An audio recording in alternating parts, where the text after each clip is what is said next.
नमस्कार, आप देख रहे हैं न्यूज इंडिया। आपके साथ मैं हूं भानु दीक्षित। रुक करते हैं खबरों का।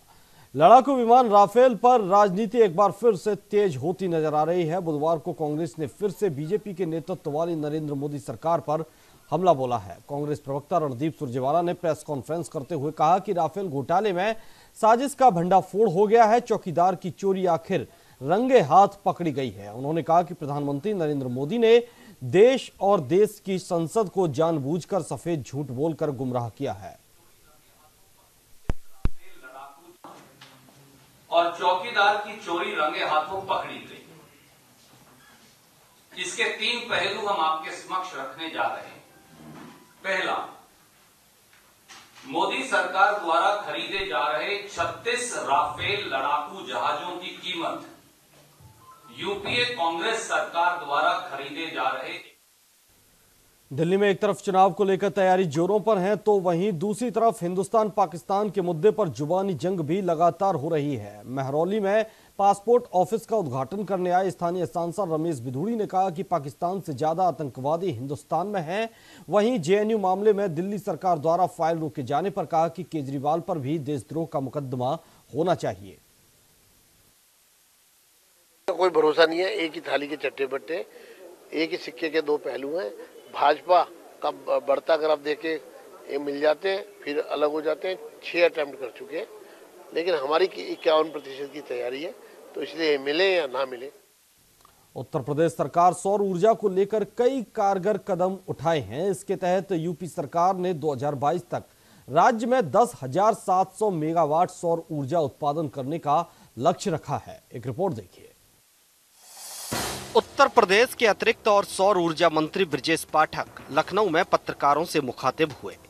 इस दौरान उन्होंने सौर ऊर्जा योजना पर जानकारी देते हुए बताया कि सरकार ने सौर ऊर्जा को लेकर कई कारगर कदम उठाए हैं। इसके तहत सरकार की कई योजनाओं के माध्यम से गांव और सौर ऊर्जा से चलने वाली लाइटें वितरित की गई हैं।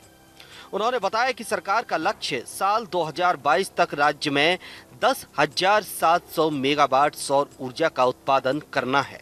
साथ ही उन्होंने कहा कि पहले सौर ऊर्जा के लिए सब्सिडी के लिए बेहद भाग दौड़ करनी पड़ती थी, लेकिन अब हमने उसे ऑनलाइन कर दिया है। नई नीति के तहत 1050 मेगावाट क्षमता की सौर पावर परियोजना की स्थापना के लिए बिडिंग के माध्यम से आवंटन किया जाएगा। वहीं मंत्री पाठक ने कहा कि मुख्यमंत्री समग्र ग्राम विकास योजना के अंतर्गत चयनित राजस्व ग्रामों में वैकल्पिक मार्ग प्रकाश व्यवस्था के लिए सोलर स्ट्रीट लाइट की योजना चलाई गई है। इस योजना के अंतर्गत लगभग 6,500 स्ट्रीट लाइटें लगाई गई हैं। साथ ही प्रदेश के 1,050 प्राथमिक विद्यालयों में स्वच्छ पेयजल और पंखों की व्यवस्था के लिए सोलर आरओ वाटर प्लांट की स्थापना भी कराई गई है। इस विभाग ने बहुत तेजी के साथ प्रदेश के पैमाने पर काम करने का काम किया। गत सरकारों में वैकल्पिक ऊर्जा विभाग में सोलर एनर्जी का उत्पादित करने का लक्ष्य मात्र 500 मेगावाट था। जब नई सरकार का गठन हुआ, माननीय मुख्यमंत्री जी के निर्देशन में हमने लक्ष्य 10,700 मेगावाट का रखा, जिसमें हमने 6,400 मेगावाट सोलर पावर प्लांट के माध्यम से, 4,300 मेगावाट हमने सोलर रूफटॉप के माध्यम से उत्पादन का लक्ष्य रखा। इस उत्पादन को और गति प्रदान करने के लिए नई वैकल्पिक ऊर्जा नीति में हमने कई सहूलियतें प्रदान की।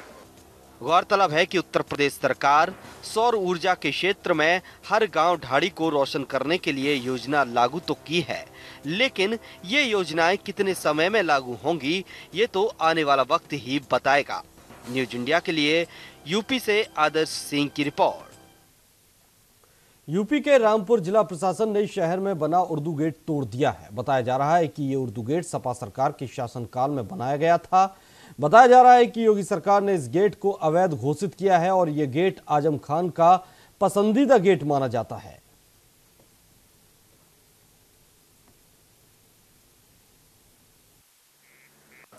पहली बात तो उसका नाम उर्दू गेट नहीं है। उर्दू गेट जो नाम रखा गया है वो मोहम्मद आजम खान का नाम दिया हुआ है। इसका आज भी कागजों में नाम मोरी गेट है और ये एक रामपुर स्वार्ग स्टेट हाईवे है, उस पर ये बनाया गया था। इलीगल तरीके से बनाया गया था, बिना अनुमति के बनाया गया था। पीडब्ल्यूडी विभाग से किसी तरीके की कोई अनुमति इसकी नहीं ली गई थी।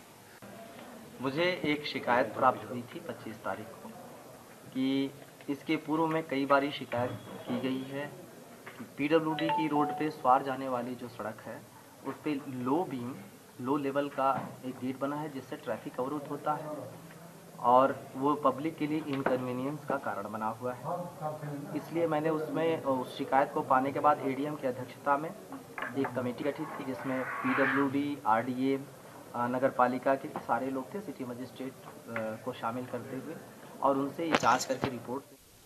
बिहार के मुख्यमंत्री नीतीश कुमार ने एक बार फिर अधिकारियों को नसीहत दी है। सीएम नीतीश ने पटना के अधिवेशन भवन में कई योजनाओं का शिलान्यास किया और उद्घाटन करते हुए कहा कि काम तो आप लोगों को ही करना है, हम तो सिर्फ सलाह ही देंगे। किसी भी अधिकारी का बिना नाम लिए सीएम ने कहा कि देखिए क्या क्या हो रहा है, सिर्फ ताली पिटवाने से नहीं होगा, काम भी करना होता है।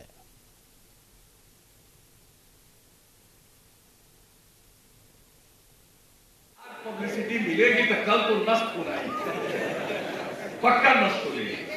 इसलिए चुपचाप काम करते हैं।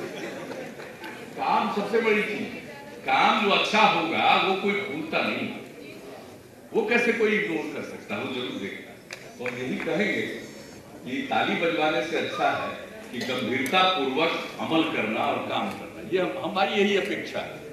और बाकी तो आप लोगों को पूरी स्वायत्तता, काम तो आप लोगों को करना। तो बहुत अच्छी बात है, बीएमपी 12 का भी हो गया और आपने कुछ पुलिस के बारे में कहा था।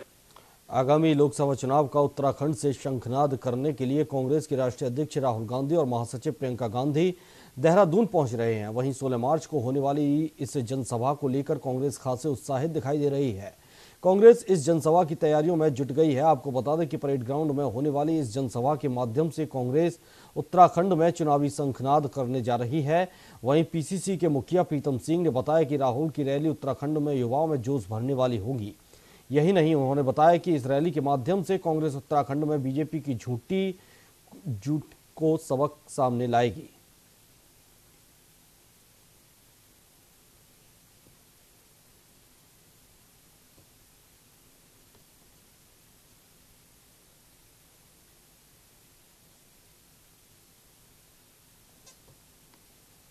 उत्तराखंड के हल्द्वानी में आयकर विभाग की टीम ने 2 अलग अलग जगह पर छापेमारी की है। आयकर विभाग ने मोतीनगर बरेली रोड पर श्री गोलजीव फर्नीचर और हल्द्वानी फर्नीचर के शोरूम में छापेमारी की। बताया जा रहा है कि दोनों शोरूम बिक्री से कम आय दिखा रहे थे, जिसके चलते आयकर विभाग ने छापेमारी की और दस्तावेज कब्जे में ले लिए।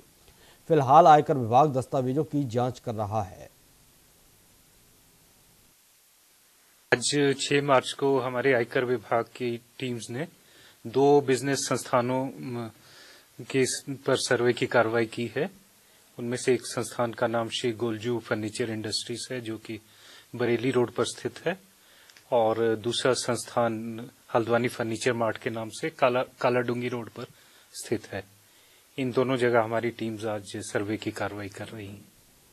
रुड़की की लक्सर कोतवाली पुलिस ने बंधन बैंक से 90,000 की लूट की घटना को अंजाम देने वाले 2 लुटेरों को गिरफ्तार किया है। दोनों लुटेरों के पास से पुलिस को लूटी गई नकदी के साथ बैंक से लूटे गए महत्वपूर्ण दस्तावेज भी बरामद हुए हैं। इतना ही नहीं, जिस बाइक से बदमाश लूट की घटना को अंजाम देते थे वो बाइक भी चोरी की निकली। पहले भी पकड़े गए बदमाश लूट और चोरी की घटना में कई बार जेल जा चुके हैं।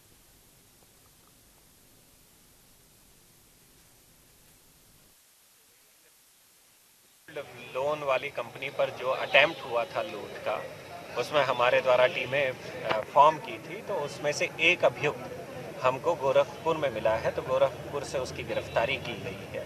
गिरफ्तारी में जो घटना में उपयुक्त वाहन था उसको भी हमारे द्वारा बरामद कर लिया गया है। इसके अलावा जो सीसीटीवी फुटेज में दिखा था व्यक्ति, उसको भी गिरफ्तार कर लिया गया है, और उसके पास से जो उसने जैकेट पहनी थी वो भी बरामद हो गई है। जोधपुर में institute of chartered account of India के जोधपुर शाखा के नए भवन का उद्घाटन समारोह का आयोजन किया गया। इस दौरान समारोह में केंद्रीय मंत्री पीपी चौधरी ने मुख्य अतिथि और कार्यक्रम की अध्यक्षता दिल्ली इंस्टीट्यूट के अध्यक्ष प्रफुल्ल कुमार छाजेड़ और उपाध्यक्ष अतुल कुमार गुप्ता ने की। इस भवन की लागत 5 करोड़ है। ये भवन 20,000 स्क्वायर फुट निर्मित है। विद्यार्थियों और सदस्यों का ध्यान रखते हुए seminar hall, in lab, training classroom, library आदि की सुविधा से नवनिर्मित भवन में आधुनिक सुविधा का ध्यान रखा गया है।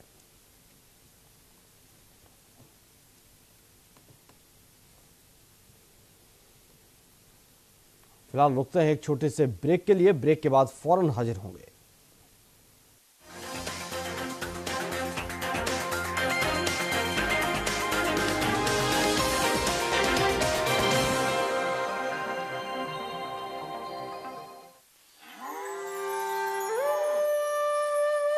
गाय हमारी संस्कृति की अमूल्य धरोहर है। अनंत काल से हमारे दैनिक जीवन में गाय एवं गोधन उत्पाद का बहुमूल्य स्थान रहा है। संस्कृति की इस धरोहर को सुरक्षित एवं सम्मानजनक जीवन देने की अनूठी पहल मध्य प्रदेश सरकार द्वारा की जा रही है। प्रत्येक ग्राम पंचायत में गौशाला के वचन को मूर्त रूप देने की तैयारी के साथ इस पहल से न सिर्फ सड़कों पर गाय एवं वाहन चालकों के बीच होने वाली दुर्घटना में कमी होगी, बल्कि गोधन उत्पाद के कार्य को संगठित दिशा देने से ग्रामीणों के बीच रोजगार की संभावनाएं भी बढ़ेंगी। क्योंकि गाय का स्थान सड़कों पे नहीं, गौशाला में है। जो वचन दिया पूरा किया आपके साथ। बदलाव के लिए संकल्पित मध्य प्रदेश सरकार।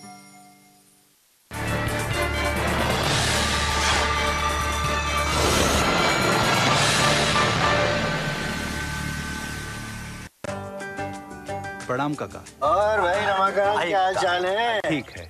अरे काका एक चाय देना।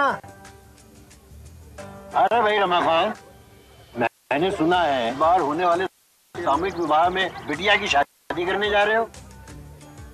आपने बिल्कुल ठीक सुना। और सबसे बड़ी बात है कि सरकार हमारी बेटी की शादी के लिए 51,000 रुपए दे रही है। ये तो बहुत ही बढ़िया बात है भाई। और हमारा 1,25,000 का कृषि ऋण भी माफ हुआ। अरे इसका अर्थ तो यह हुआ कि इस बार खेती भी अच्छी होगी और बिटिया की शादी भी धूमधाम से। मैं तो बहुत खुश हूँ। जो वचन दिया पूरा किया आपके साथ। बदलाव के लिए संकल्पित मध्य प्रदेश सरकार।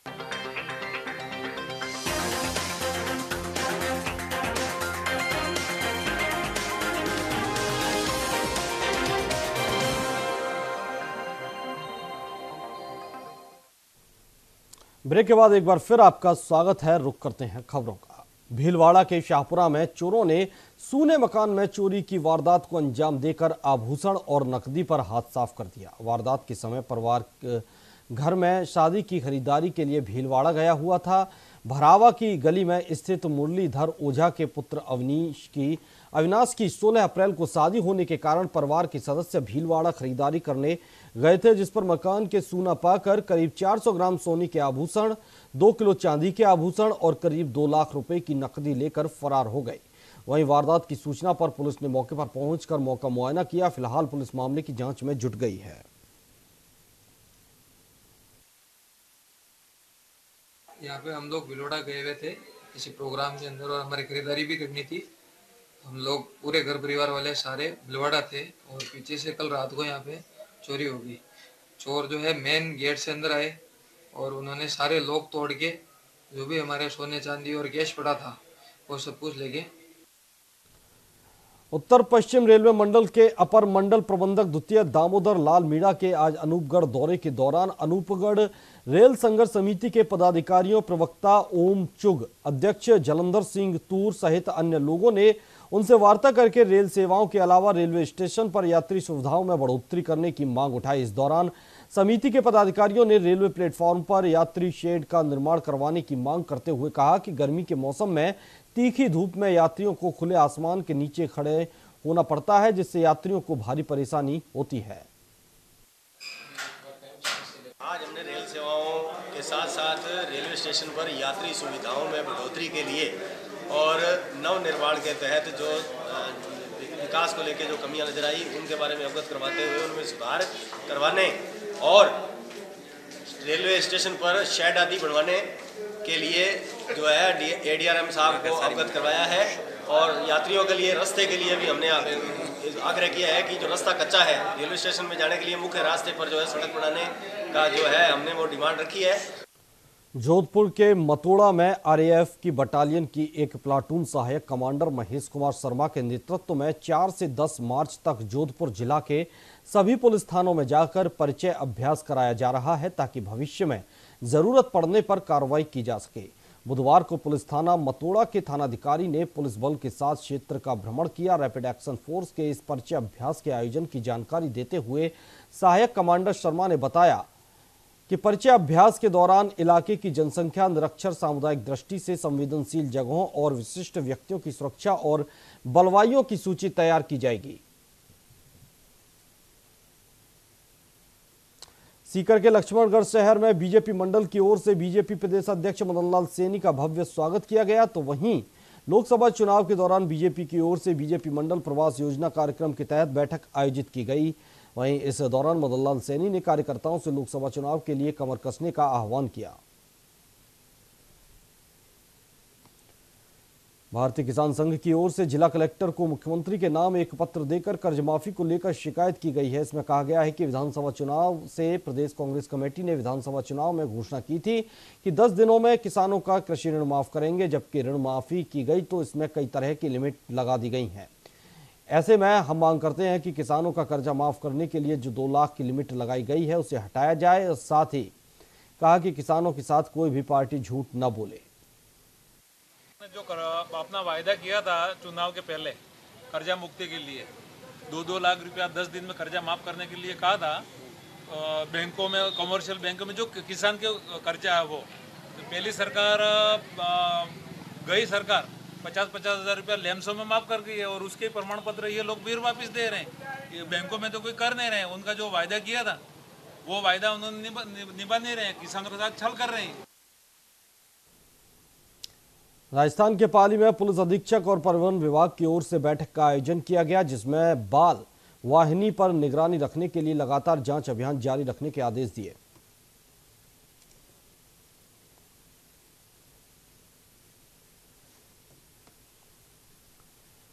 करौली जिला मुख्यालय के प्रसिद्ध मदन मोहन मंदिर में अमावस्या के मौके पर श्रद्धालुओं की भीड़ उमड़ पड़ी। मंगला आरती से मदन मोहन के दर्शनों के लिए कतार लगना शुरू हो गई। तो वहीं राजभोग आरती पर मंदिर परिसर में श्रद्धालुओं से खचाखच भरा नजर आया।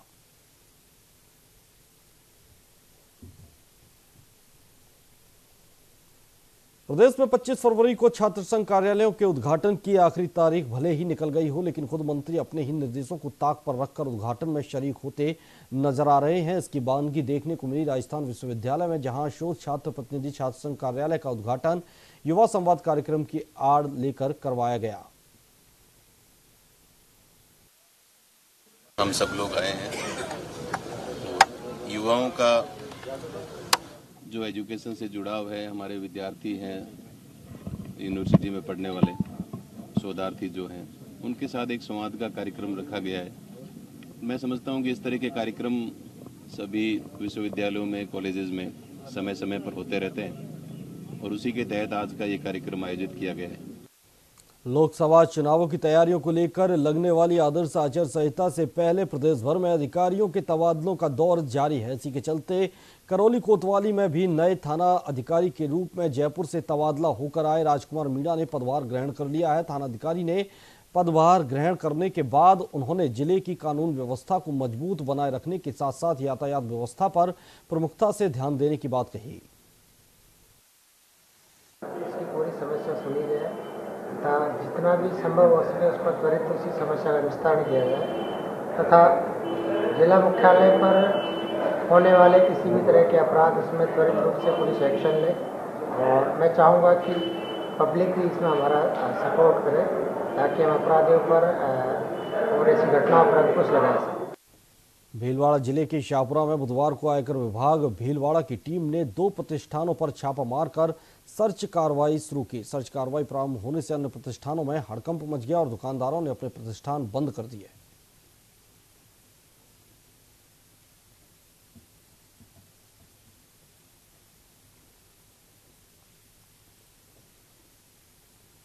जयपुर में NIMS dental college and hospital की तरफ से डेंटिस्ट डे पर कार्यक्रम का आयोजन किया गया। इसमें बतौर मुख्य वक्ता एंथीसिया विभाग के डॉक्टर नफीज ने बताया कि आपातकालीन स्थिति में पेशेंट को कृत्रिम श्वास देकर बचाया जा सकता है।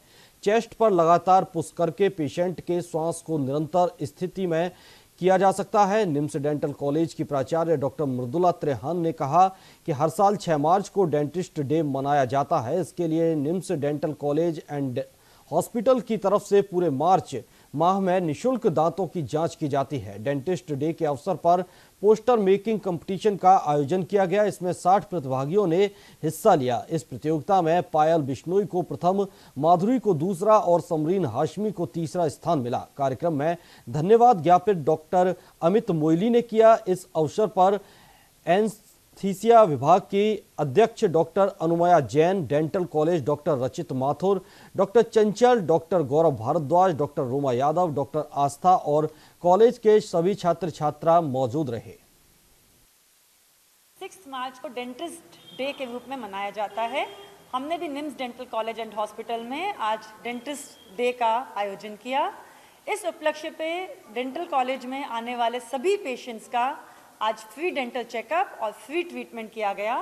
मार्च महीने में जो भी पेशेंट आएगा हमारा यहाँ पे, उनका फ्री डेंटल चेकअप होगा और 50% डिस्काउंटेड रेट पे उनकी ट्रीटमेंट दी जाएगी उनको।